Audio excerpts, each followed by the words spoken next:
Ahora, antes de pasar a exponer las Escrituras, yo quisiera hacerles una pregunta. Y quiero, hermanos y amigos que están aquí, que tratemos de pensar en esto de la manera más honesta posible. ¿Qué hacemos nosotros reunidos aquí a principios del siglo XXI, estudiando un libro tan antiguo como la Biblia? Nosotros nos hemos levantado por la mañana, venimos a la iglesia. ¿Qué hacemos aquí? Hermanos, ¿qué caso tiene que un predicador dedique varias horas de la semana a estudiar la Biblia para poder entenderla y luego venir aquí a hacer el esfuerzo de que ustedes lo entiendan? Yo creo que el apóstol Pablo responde esta pregunta en 2 Timoteo capítulo 3 versículo 16, no tienen que buscar, es un texto muy conocido. Pablo dice allí que toda la escritura es inspirada por Dios y es útil para enseñar, para redarguir, para corregir, para instruir en justicia, porque la Biblia, la palabra de Dios, es inspirada por Dios. La palabra de Dios, la Biblia, es útil. No fue útil, sigue siendo útil. Y el apóstol Pedro nos dice en su segunda carta que nosotros hacemos bien en estar atentos a lo que la Biblia dice, como a una antorcha que alumbra en lugar oscuro. ¿Por qué? Porque los santos hombres de Dios que escribieron la Biblia hablaron siendo inspirados, siendo guiados, siendo llevados por el Espíritu Santo. Es por eso, mis amados hermanos, que la Biblia nunca deja de ser relevante para el hombre. No importa la época, no importa el lugar, porque ella no es otra cosa que la infalible, inerrante, todo suficiente palabra de Dios. Palabra de Dios. Y aún aquellos pasajes que tratan temas muy particulares de la cultura de aquellos días, como es el caso de la porción de la carta que estamos estudiando en nuestra serie consecutiva de Primera a los Corintios, la enseñanza de estos pasajes es tan relevante para nosotros hoy como lo fue para los receptores originales en el primer siglo. Nosotros hemos visto ya que en toda esta sección de la carta, que va desde el capítulo 8 hasta el capítulo 11, versículo 1, que vamos a estudiar en la mañana de hoy, Pablo está lidiando con dos inquietudes muy concretas que estaban afectando a los creyentes en Corinto. Primera inquietud: ¿pueden los cristianos comer carne sabiendo que ha sido previamente sacrificada a los ídolos? Nosotros decíamos en un sermón anterior que los templos no solamente funcionaban en aquellos días como lugares de adoración, en cierto modo funcionaban como carnicerías, y las carnes que habían sido sacrificadas a los ídolos y que se vendían en los templos eran más baratas que las que se vendían en la carnicería. La pregunta es: ¿estoy yo ahí frente a un trozo de carne, un churrasco, y resulta que la carne que fue sacrificada a los ídolos está a mitad de precio? ¿Qué hago? ¿Puede un creyente comer de esa carne sacrificada a los ídolos? La segunda inquietud era si los cristianos podían asistir a los banquetes que los paganos celebraban en los templos paganos en honor de sus dioses. Ahora, fíjense, hermanos, ambas cosas son completamente ajenas a nosotros en el día de hoy. Por eso hice la pregunta al empezar el mensaje. Yo no quiero que nadie apague el transistor en esta mañana. ¿Saben por qué? Porque los principios que Pablo establece en esta carta para lidiar con estos dos problemas son tan útiles para los miembros de Iglesia Bíblica del Señor Jesucristo como lo fueron para los miembros de la iglesia a los Corintios o en Corinto. ¿Cuál es la enseñanza fundamental que Pablo establece en toda esta porción de la carta, capítulo 8, 9, 10 y 11:1? Que el amor debe tener preeminencia por encima de nuestra libertad y por encima de nuestros derechos. Ese es el principio. El amor debe tener preeminencia por encima de nuestra libertad, por encima de nuestros derechos. Mis amados hermanos, no debemos olvidar que somos cristianos. Los cristianos somos seguidores de Cristo. ¿Y qué fue lo que hizo Cristo? Dejó a un lado sus derechos para poder salvarte a ti y a mí. Nosotros somos seguidores de un Cristo que dejó a un lado sus derechos, porque de no haber dejado a un lado sus derechos, todos nosotros hubiésemos terminado en el infierno. La pregunta es, ¿cómo se supone que debe vivir una persona que ha abrazado este mensaje del Evangelio? Pablo responde esa pregunta en un texto que ya estudiamos, 1 Corintios capítulo 9, versículo 19. Pablo dice: por lo cual, siendo libre de todos, me he hecho siervo de todos para ganar a mayor número.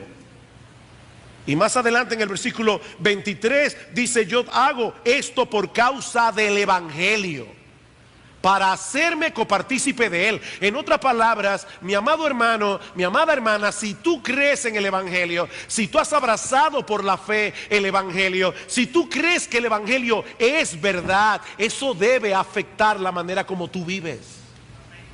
El amor debe tener preeminencia por encima de nuestros derechos. Ahora bien, Pablo no ha concluido aún con todo lo que tiene que decir acerca de la carne sacrificada a los ídolos, la participación de los creyentes en aquellas actividades que se celebraban en los templos paganos. Nosotros decíamos en un mensaje anterior que abstenerse de estas celebraciones era un tremendo problema, porque la mayoría de las actividades sociales y políticas de la ciudad se realizaban en los templos.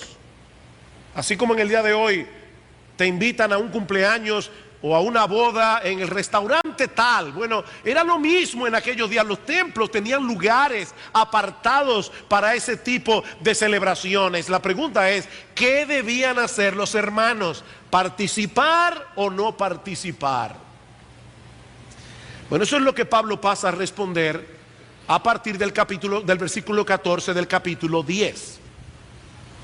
Y mis hermanos, yo les ruego al Señor una vez más que el Espíritu Santo clave su palabra en nuestros corazones, porque lo que Pablo está diciendo aquí es un golpe mortal al estilo de vida individualista que caracteriza la vida de muchos que profesan ser cristianos en el día de hoy. Es un golpe mortal.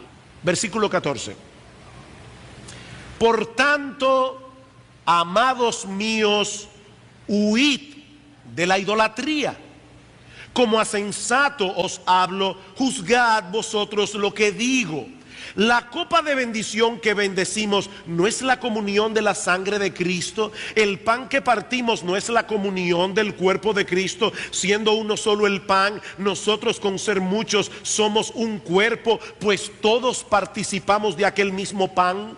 Mirad a Israel según la carne. Los que comen de los sacrificios no son partícipes del altar. ¿Qué digo pues? ¿Que el ídolo es algo o que sea algo lo que se sacrifica a los ídolos? Antes digo que lo que los gentiles sacrifican, a los demonios lo sacrifican y no a Dios. Y no quiero que vosotros hagáis partícipes con los demonios. No podéis beber la copa del Señor y la copa de los demonios. No podéis participar de la mesa del Señor y de la mesa de los demonios. ¿O provocaremos a celo al Señor? ¿Somos acaso más fuertes que él? Aparentemente Pablo estaba previendo el impacto que sus palabras habrían de producir en los corintios, y por eso él introduce su exhortación con una nota de ternura pastoral. Por tanto, amados míos, no pasen por alto esa frase. Amados míos, huid de la idolatría. Pablo quiere reiterarles que él los ama.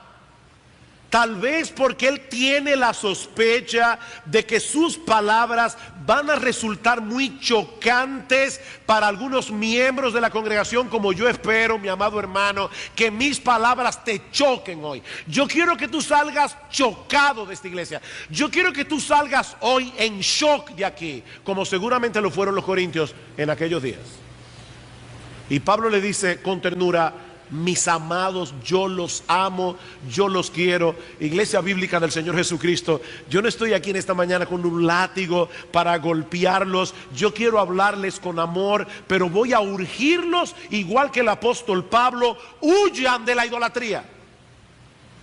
Huyan de la idolatría. Y esta palabra huir implica la determinación de poner la mayor distancia posible entre ellos y los ídolos, aunque eso resultara en cierto grado de aislamiento social. Independientemente del costo que seguramente tendrían que pagar por su fidelidad a Cristo, Pablo les urge a que no transijan en este punto. Ahora, mis hermanos, yo quiero ahora tomar vuestra imaginación y colocarlos en el siglo primero. Pónganse por un momento en el lugar de estos corintios, porque vuelvo y repito, la problemática con la que ellos estaban lidiando era sumamente seria. Imagínate esta escena. Tú tienes en tu empresa, aquí hay varios empresarios, y aún los que no son empresarios pueden imaginárselo. Tú tienes en tu empresa un cliente premium. Es un cliente importante, un cliente que gasta grandes sumas de dinero en tu empresa. Y él te invita a su cumpleaños o a su aniversario de bodas, y él te aclara que es un grupito de gente que él invitó y tú estás incluido ahí. El único problemita es que el evento va a llevarse a cabo en el templo de Esculapio o en el templo de Afrodita. Y para colmo de males, la celebración incluye un sacrificio en honor de uno de estos dioses. La pregunta es, ¿cómo tú le explicas a ese cliente que tú no puedes ir a su cumpleaños, que tú no puedes ir a su aniversario de bodas, porque tú consideras abominable lo que él considera digno de su adoración? ¿Cómo tú le explicas eso? No, yo no puedo ir. Mis hermanos, ese tipo de decisiones iba a tener un alto costo para los miembros de la iglesia en Corinto, a nivel social y probablemente a nivel económico, y aún así Pablo los está moviendo a pagar el precio. Paguen el precio. Miren, mis amados hermanos, la salvación es gratis. Amigos que estás aquí en esta mañana, tú no tienes que hacer absolutamente nada para salvarte que no sea confiar en la obra redentora de Cristo en la cruz del Calvario. La salvación es completamente gratuita. Seguir a Cristo tiene un costo. La salvación es gratis.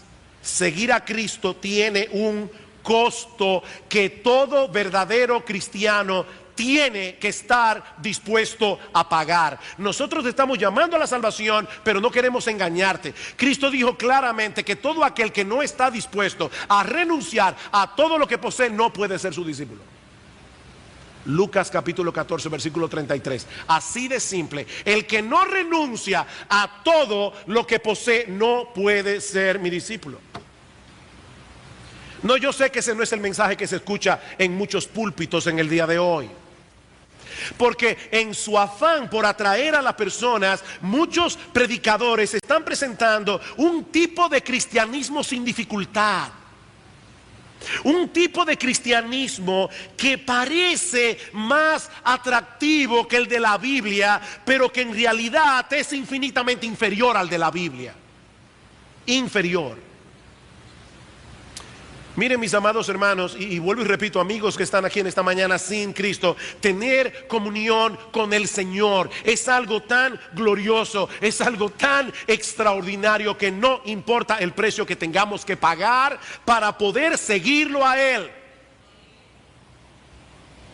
Esa es la enseñanza de la parábola del tesoro escondido en Mateo capítulo 13, versículo 44. Dice que un hombre encuentra un tesoro escondido en un campo y aprecia de tal manera ese tesoro que cuando pregunta el precio y le dicen, bueno, mi amigo, comprar ese campo te va a costar todo lo que tiene, dice el Señor Jesucristo que Él va gozoso y vende todo lo que tiene para comprar el campo.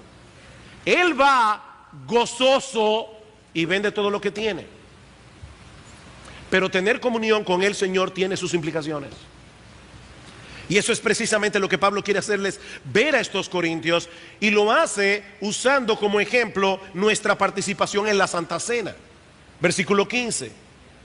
Como a sensato os hablo. Pablo tiene la esperanza de que ellos tienen al Espíritu de Dios, y que a pesar de todos los problemas que había en Corintio, él espera que estos creyentes entiendan su argumentación. Pablo dice, como a sensato os hablo, juzgad vosotros lo que digo. La copa de bendición que bendecimos no es la comunión de la sangre de Cristo. El pan que partimos no es la comunión del cuerpo de Cristo.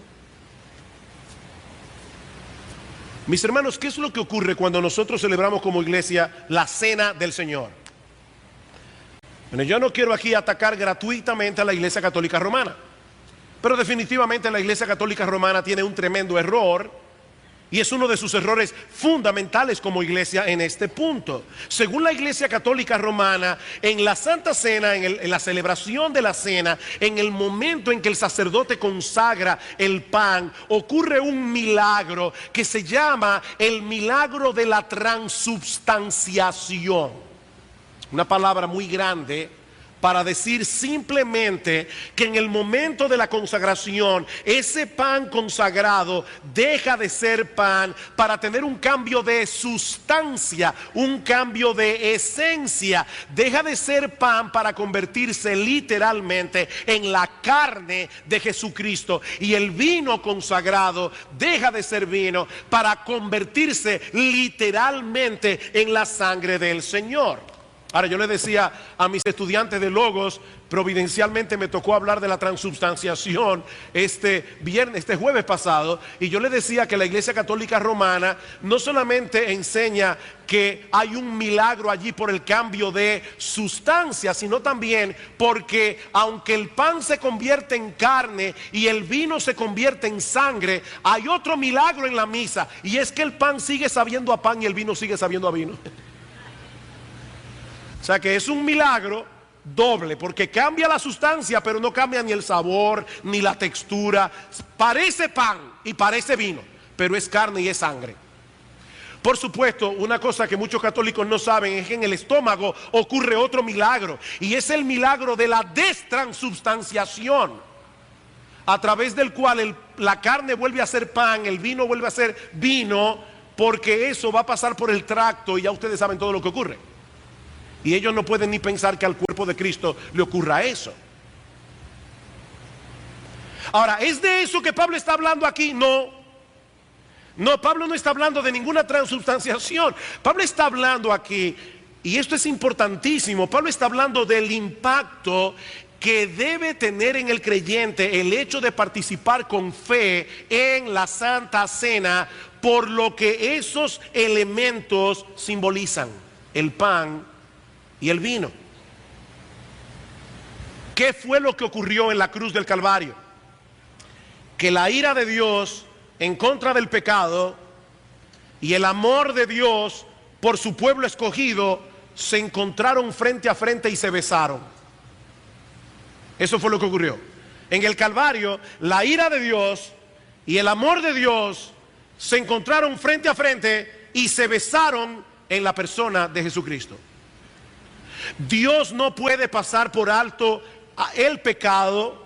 Dios no puede salvar al pecador pasando por alto el pecado, porque si lo hace, Dios dejaría de ser justo.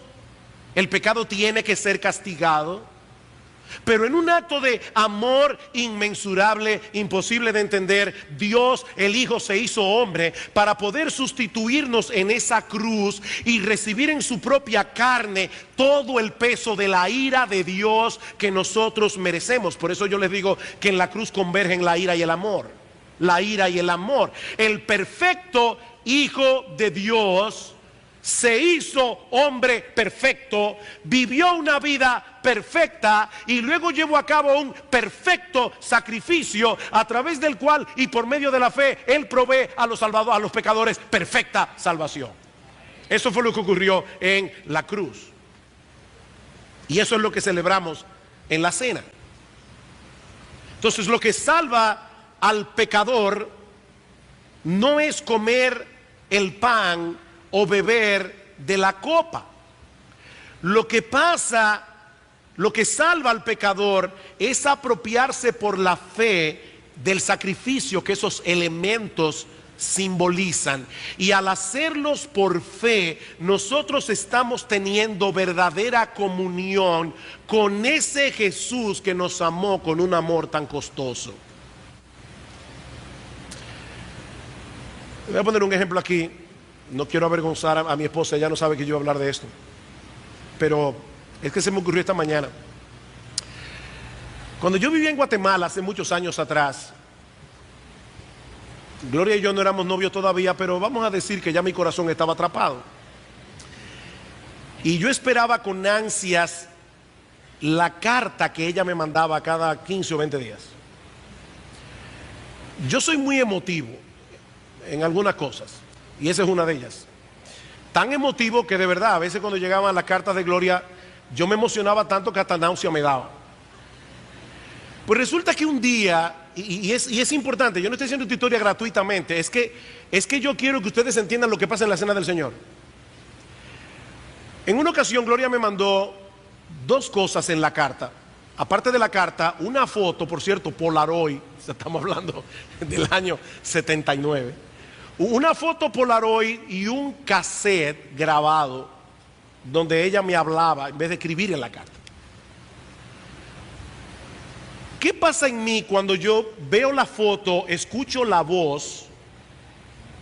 Yo estoy en ese momento teniendo un tipo de comunión con esta persona que está lejos por los elementos que tengo delante de mí. Lo que pasa en la Santa Cena es todavía infinitamente superior, porque ese pan es más que una foto. Ese pan es un simbolismo de un cuerpo que fue partido. Cuando mis dientes trituran el pan, yo recuerdo que mis pecados trituraron a Jesús en la cruz del Calvario, y ese vino me recuerda esa sangre que fue derramada para purificarme de todo pecado.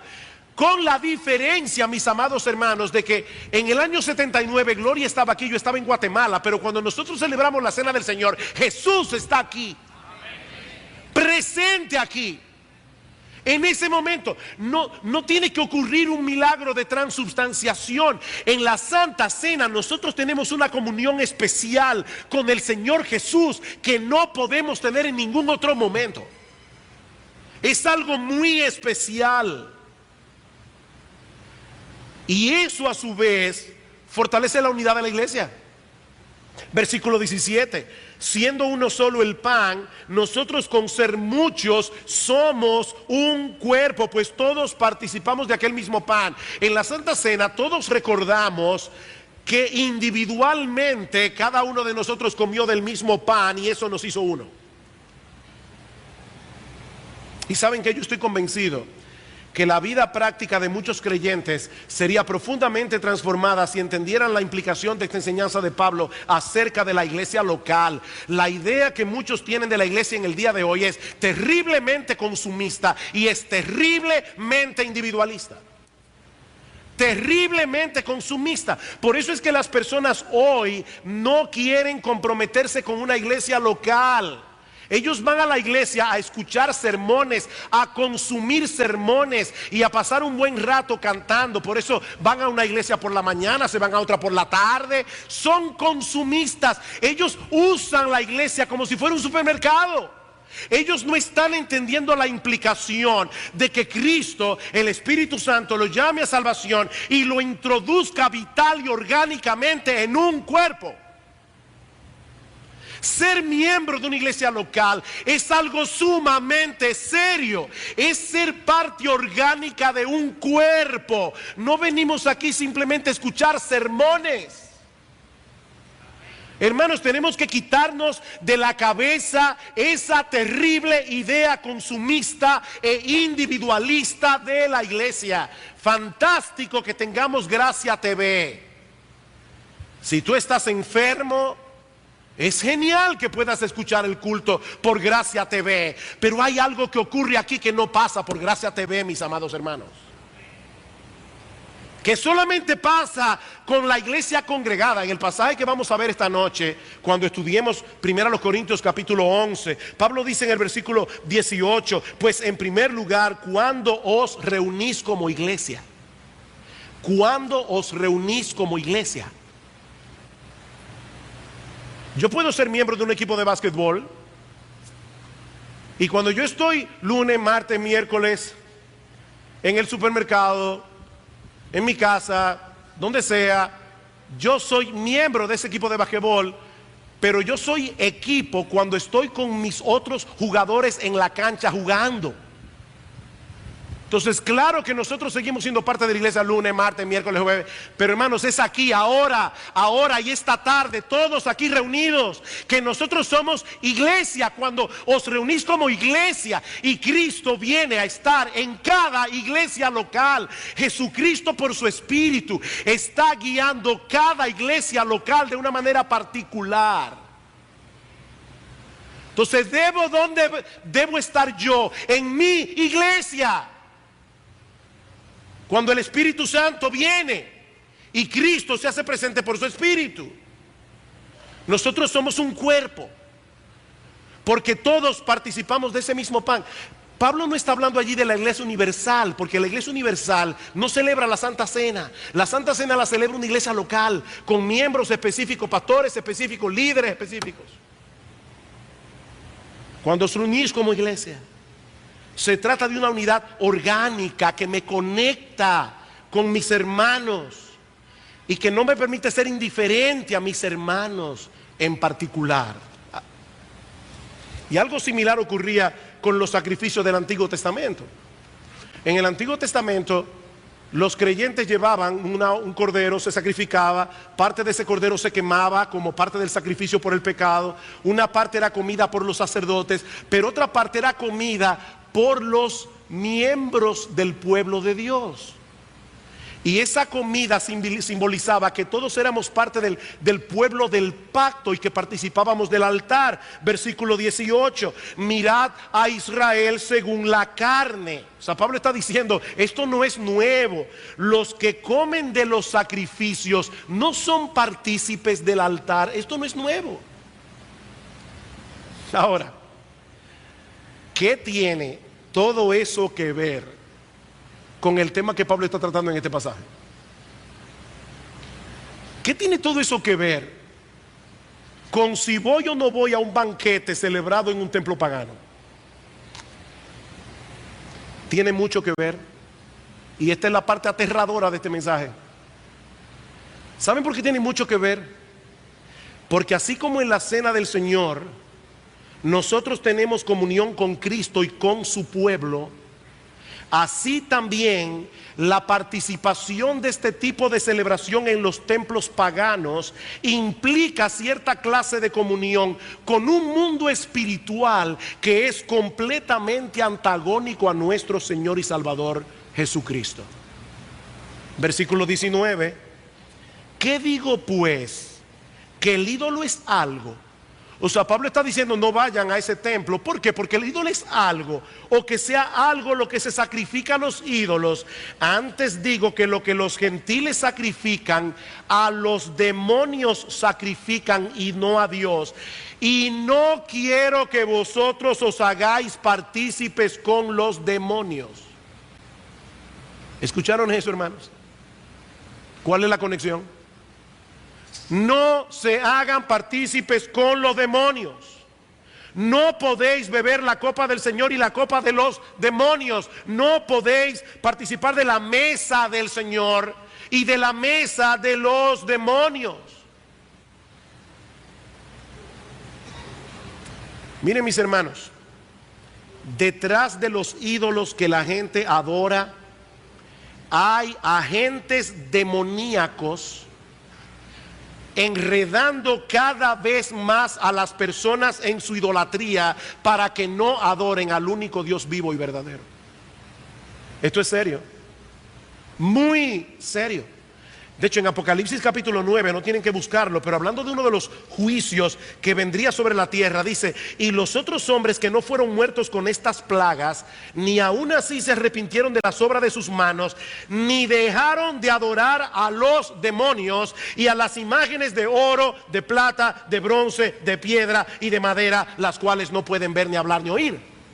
O sea, Pablo está diciendo, y Juan lo está confirmando, detrás de esos ídolos hay un mundo espiritual.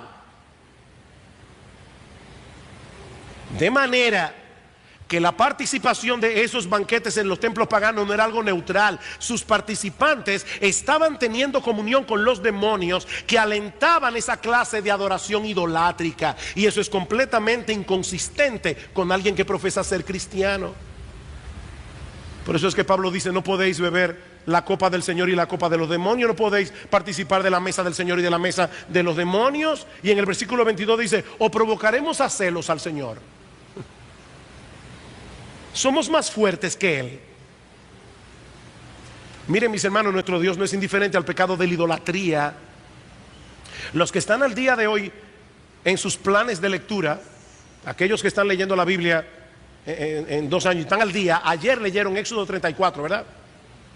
Y una de las cosas que se dice en Éxodo capítulo 34, en el versículo 14, Dios le dice a Moisés: porque no te has de inclinar a ningún otro Dios, pues Jehová, cuyo nombre es celoso, Dios celoso es. Wow. O sea, Dios está diciendo: ¿saben cuál es mi nombre? Yo me llamo celoso. Es por eso que tanto el primer mandamiento como el 10º mandamiento, como en un sándwich, los dos tratan de la idolatría. No tendrás dioses ajenos delante de mí, no codiciarás. Los dos mandamientos, primero y 10º, tienen que ver con la idolatría. Nuestro Dios es un Dios celoso. Ahora, ¿saben por qué Dios es celoso? ¿Saben por qué Dios es celoso? Primero, porque Él sabe que en todo el universo no hay nadie como Él. Dios no es idólatra.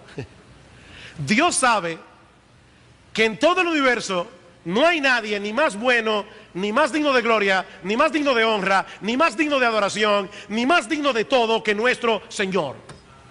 Él lo sabe. Pero Dios es también celoso porque es un Dios de amor.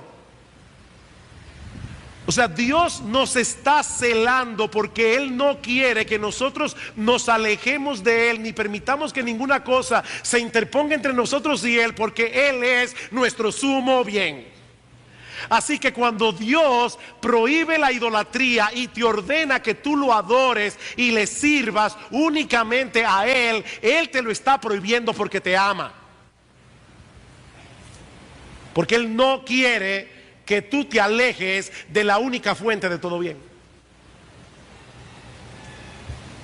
Y por favor, que nadie piense aquí que está libre del peligro de la idolatría por el hecho de que ya no adore estatuas ni imágenes. Dice John MacArthur: la idolatría incluye más que inclinarse ante una imagen física. Idolatría es tener un Dios falso. Cualquier objeto, idea, filosofía, hábito, ocupación, deporte o aquello que recibe de forma principal nuestro interés y lealtad, o que disminuye en algún grado nuestra confianza y lealtad con el Señor, ya eso es idolatría. Por eso es que escribiendo una carta a cristianos, en primera de Juan,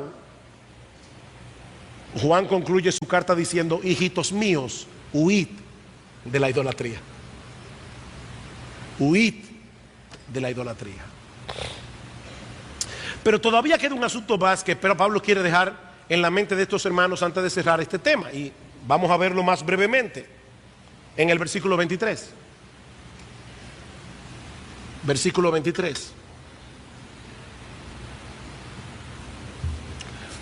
Pablo dice: Todo me es lícito, pero no todo conviene. Todo me es lícito, pero no todo edifica. Ninguno busque su propio bien, sino el del otro. De todo lo que se vende en la carnicería, comed sin preguntar nada por motivo de conciencia. Aquí volvió otra vez al tema de la carne sacrificada a los ídolos, porque del Señor es la tierra y su plenitud. Si algún incrédulo os invita y queréis ir, de todo lo que se os ponga delante, comed sin preguntar nada por motivo de conciencia. Mas si alguien os dijere, esto fue sacrificado a los ídolos, no lo comáis por causa de aquel que lo declaró y por motivo de conciencia, porque del Señor es la tierra y su plenitud. La conciencia, digo, no la tuya, sino la del otro. Pues ¿por qué se de juzgar mi libertad por la conciencia de otro? Y si yo con agradecimiento participo, ¿por qué he de ser censurado por aquello de que doy gracias? La idolatría es claramente un pecado condenado y prohibido en la Biblia, pero hay un montón de otras cosas que la Biblia no prohíbe explícitamente, y de las cuales puede ser que bajo ciertas circunstancias nosotros tengamos que abstenernos como quiera. O sea, oigan lo que estoy diciendo. De la idolatría, ni pensar, la respuesta es no, no participen. Pero hay un montón de otras cosas en la vida que no son pecado, que no están prohibidas, que son legítimas, y de las cuales es posible que bajo ciertas circunstancias, como quiera, tengamos que abstenernos. Ya Pablo trató con este tema en 1 Corintios capítulo 6 versículo 12. Todas las cosas me son lícitas, y obviamente está hablando de todo aquello que no está prohibido en la Biblia. A mí no me es lícito irme con otra mujer que no sea la mía, eso no me es lícito. Pero todo lo que no está prohibido me es lícito. Todas las cosas me son lícitas, mas no todas convienen. Todas las cosas me son lícitas, mas yo no me dejaré dominar de ninguna. Una cosa legítima puede ser un problema para algún creyente en particular. Déjenme darles un ejemplo. Hermanas, no se molesten conmigo, pero es un ejemplo, y un ejemplo que es real. Hay mujeres que son compradoras compulsivas. Le dicen adictas a las compras. A mí no me gusta ese término porque la palabra adicción suena a enfermedad, y enfermedad implica yo no soy responsable. Entonces por eso no voy a decir que son adictas a las compras. Vamos a decir que son compradoras compulsivas. ¿Qué significa eso? Que a estas mujeres no les resulta fácil ver algo llamativo en una tienda y dejar de comprarlo, aunque no lo necesite. Aunque eso no esté en el presupuesto, es que no lo pueden dejar de comprar. Son compradoras compulsivas. Alguien decía que los hombres van a comprar, las mujeres van de compra. O sea, los hombres llegan a un sitio a comprar algo, las mujeres van de compra. Y no está mal. Yo sé que las mujeres tienen en mente lo que falta en la casa. Nosotros no, nosotros los hombres somos más concretos. Por lo menos yo soy, en casa tengo fama de ser el comprador más rápido del oeste. O sea, yo voy, ya, y salgo de la tienda. Pero las mujeres no son así. Ahora bien, el punto es el siguiente. Si tú tienes ese problema, los centros comerciales no deben ser usados graciosamente por ti. Ir a un centro comercial no es el problema per se, pero tal vez tú vas a tener que ir a un centro comercial únicamente cuando tienes una necesidad, y de ser posible, ve con alguien que te esté monitoreando.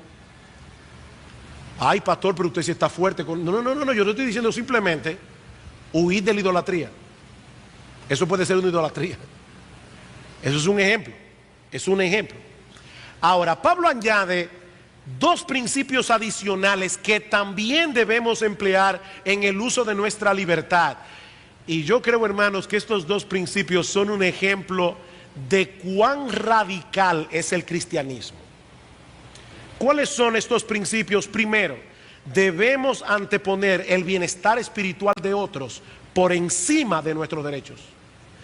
Debemos anteponer el bienestar espiritual de otros por encima de nuestros derechos. Versículo 23, todo me es lícito, pero no todo conviene.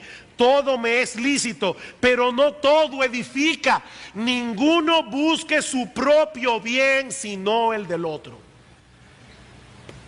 Ninguno busque su propio bien, sino el del otro. Y es interesante la palabra otro. En griego hay varias palabras para otro. La palabra que se usa allí es heteros, de donde viene la palabra heterosexual. Se está refiriendo a otro que no piensa como tú. O sea, se está refiriendo a una persona que tal vez es creyente, pero no tiene las mismas convicciones, no tiene la misma madurez que tú tienes. Tú sabes que hay ciertas cosas que no son pecado, pero esta persona es un hermano débil que todavía tiene una conciencia no educada, no madura, y para él eso es un problema. La pregunta es, ¿qué debemos hacer nosotros ante la realidad de que en una iglesia hay de todo? Hay de todo. Aquí hay hermanos maduros, hay hermanos no maduros, hay hermanos que saben manejar su libertad cristiana, otros que no saben manejar su libertad cristiana. ¿Qué hacemos? Bueno, me encanta la manera como Pablo trata con este problema en este pasaje. Porque Pablo en este pasaje establece claramente la libertad cristiana. Pablo establece claramente la libertad cristiana.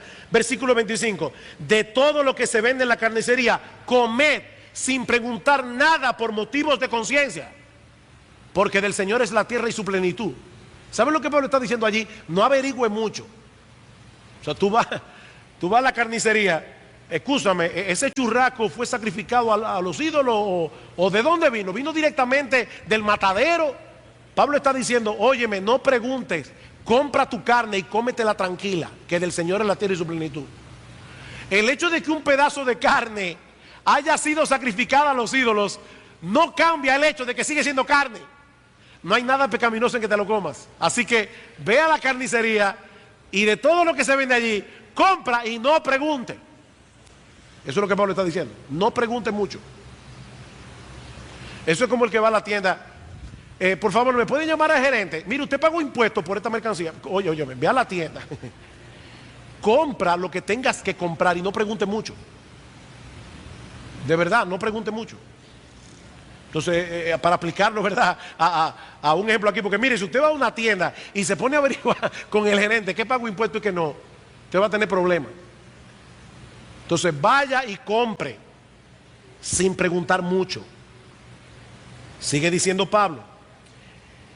Si algún incrédulo os invita y queréis ir, y aquí Pablo está estableciendo claramente una enorme diferencia entre ir a un banquete en un templo pagano e ir a una cena de un inconverso que te invita a su casa. Hay dos diferencias, porque hay cristianos que en su afán por cuidarse del mundo se aíslan de todo el mundo. Y si usted se aísla de todo el mundo, usted no va a poder ser sal y luz. Yo no sé si usted se ha dado cuenta haga este experimento químico cuando usted llega a su casa. Es un experimento muy fácil. Usted toma un pedazo de aguacate y toma el salero y lo pone al lado del aguacate. Pero si usted no le echa sal al aguacate, no lo va a salar. Para salar hay que tener contacto. Entonces, no tenga tanto cuidado del mundo, que se aísle del mundo y deje de beneficiar al mundo. Entonces Pablo también está estableciendo libertad aquí. Él está diciendo, si algún incrédulo os invita y queréis ir, de todo lo que se os ponga delante, comed otra vez, sin preguntar nada por motivo de conciencia. Otra vez, mi hermano, no pregunte mucho. Usted le sirve su carne, cómase su carne tranquilo, disfrútela, que del Señor es la tierra y su plenitud. Ahora, ¿y qué pasaría si este incrédulo también ha invitado a un creyente débil que todavía tiene escrúpulos con respecto al asunto de la carne sacrificada a los ídolos, y este creyente de conciencia débil sí se puso a preguntar? Y le dijeron, si esa carne vino ahorita del templo de Esculapio, baratísima. Y él te dice, mira fulano, esa carne fue sacrificada a los ídolos. Oye, y tú estabas salivando ya, y tu trozo de carne ahí delante, y esta persona te da esta noticia. ¿Qué tú debes hacer? Ahí es donde entra el cuidado al hermano débil. Pablo dice, Mas si alguien os dijere, evidentemente no es el anfitrión, muy probablemente es un creyente de conciencia débil, esto fue sacrificado a los ídolos, no lo comáis. Pero Pablo aclara, por causa de aquel que lo declaró y por motivo de conciencia, porque del Señor es la tierra y su plenitud. La conciencia, digo, no la tuya, sino la del otro. O sea, cuídate para no hacer tropezar al hermano débil. Ahora, aquí yo tengo que hacer una aclaración. ¿Qué significa no hacer tropezar al hermano débil? Hace unos meses atrás yo predicaba una serie sobre la libertad cristiana y una de las cosas que decía a la iglesia, yo espero que ustedes lo recuerden, es cuidado con implantar en la iglesia la tiranía del hermano débil. ¿Qué es la tiranía del hermano débil? Bueno, si yo tengo escrúpulo con respecto a algo, entonces tú no puedes hacerlo porque yo tengo problemas. O sea que yo tengo ahora que gobernar mi conciencia por la conciencia tuya. Eso es una tiranía. Esa es la tiranía del hermano débil. No, la Biblia no enseña que porque un hermano tenga escrúpulo con algo de lo que yo tengo luz por la Biblia y conciencia de que tengo libertad, yo tenga que abstenerme en todo tiempo y en todo lugar de hacer eso, porque eso es una tiranía. Miren, hermanos, si nosotros no vamos a dejar de hacer todo lo que a alguien se le puede ocurrir que es un problema, no vamos a hacer nada. Y entonces vamos a tener que tirar por la ventana la libertad con la que Cristo nos hizo libres y que costó su sangre derramada en la cruz. Entonces, ¿qué es lo que Pablo está diciendo aquí? Lo que Pablo está diciendo con hacer tropezar al hermano débil es que si un hermano débil te ve a ti participando de algo que para él es un problema, no lo muevas a él a participar de lo mismo, porque para él va a ser pecaminoso aunque para ti no lo sea. O sea, no es que tú en todo tiempo y en todo lugar tienes que abstenerte de todo lo que a un hermano débil se le ocurra que tú tienes que abstenerte. Es que no vivas de tal manera que muevas a un cristiano débil a violar su propia conciencia. O sea, en ese momento no te comas la carne para no motivarlo a él a comerla. Porque si tú la comes, para ti no será pecado, pero para él sí. Porque él estará comiendo esa carne con dudas. Yo no sé si están captando la escena. O sea, aquí estamos los dos sentados, el hermano débil y yo. Y yo le digo, wow, fulano, óyeme, qué pena que tú eres tan quiquilloso. Esta carne sí está buena. Y tú estás motivando a este hermano, que probablemente también está salivando por la carne, a comer la carne cuando él todavía no tiene libertad. Entonces, mire, hermano, por amor a él, abstente. Pero Pablo dice, sin embargo, tu conciencia sigue siendo libre. Pablo dice en el versículo 9, la conciencia, digo, no la tuya, sino la del otro, porque ¿por qué se ha de juzgar mi libertad por la conciencia de otro? Y si yo con agradecimiento participo, ¿por qué he de ser censurado por aquello de que doy gracias? En otras palabras, esa carne que tú no te comiste en ese momento, en ese contexto, tú eres libre de comértela en cualquier otro contexto, porque tú tienes libertad comprada por Cristo para comértela.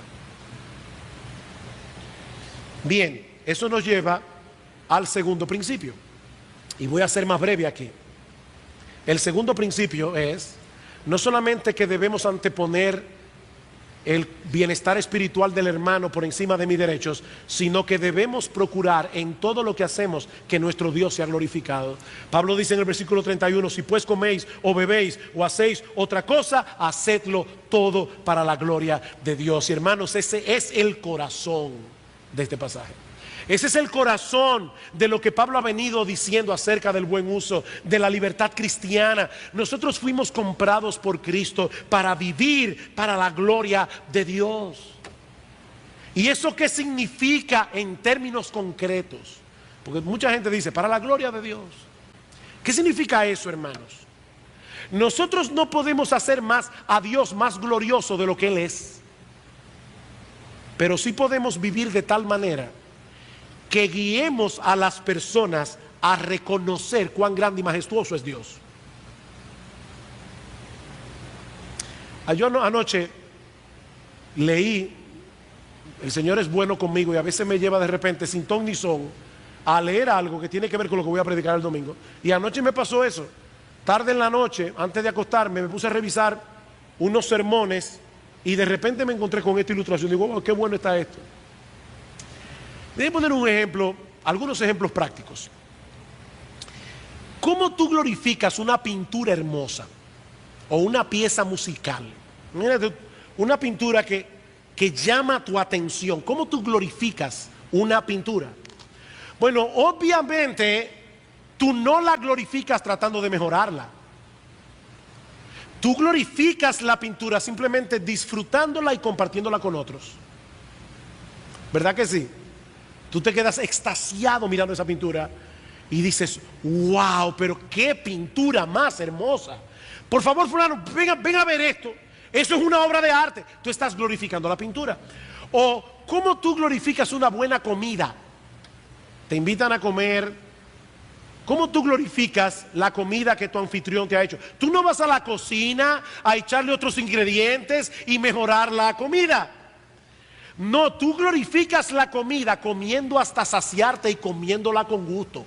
Y haciendo comentarios como, wow, qué bueno está esto. Fulano, fulana, te la luciste, qué bueno está. Tú estás glorificando la comida. ¿Cómo tú glorificas, por ejemplo, la fortaleza de un puente que está acabado de construir? Reforzándolo. No, buscando a tu familia, montándote en un carro y pasando por encima del puente con toda la tranquilidad del mundo, porque tú no tienes ansiedad, porque tú sabes que ese puente es confiable. ¿Cómo tú glorificas la generosidad de alguien que acaba de donarte $1 billón, tratando de pagárselo? No, dándole las gracias, diciéndole, fulano, yo no sé cómo agradecerte lo que tú has hecho por mí. ¿Cómo tú glorificas la sabiduría de alguien? Haciéndole caso y haciéndole que te aconseja y lo que te dice. Bueno, hermano, nosotros debemos glorificar a Dios.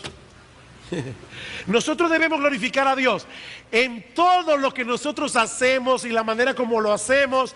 Debemos mostrarle al mundo que nuestro Dios es hermoso, que nuestro Dios es deleitoso, que nuestro Dios es satisfactorio, que nosotros no necesitamos nada más afuera de Él, que nosotros no estamos ansiosos porque Él nos cuida, porque Él es poderoso, porque Él es bueno, porque Él es sabio. Nosotros estamos mostrando en todo lo que hacemos cuán grande, cuán majestuoso, cuán digno de alabanza, cuán digno de gloria es nuestro Dios.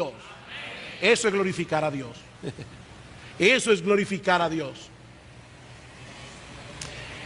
Y cuando una persona vive glorificando a Dios, ¿saben cuál va a ser el resultado? Versículo 32, Él no va a poner tropiezo en su vida, ni a judíos, ni a gentiles, ni a la iglesia de Dios. Porque la principal preocupación de esta persona no es hacer lo que le dé la gana. La principal preocupación de esta persona es que Dios sea glorificado. Que Dios sea glorificado. Versículo 33, como también yo en todas las cosas agrado a todos, no procurando mi propio beneficio, sino el de muchos, para que sean salvos. Sed imitadores de mí, así como yo de Cristo.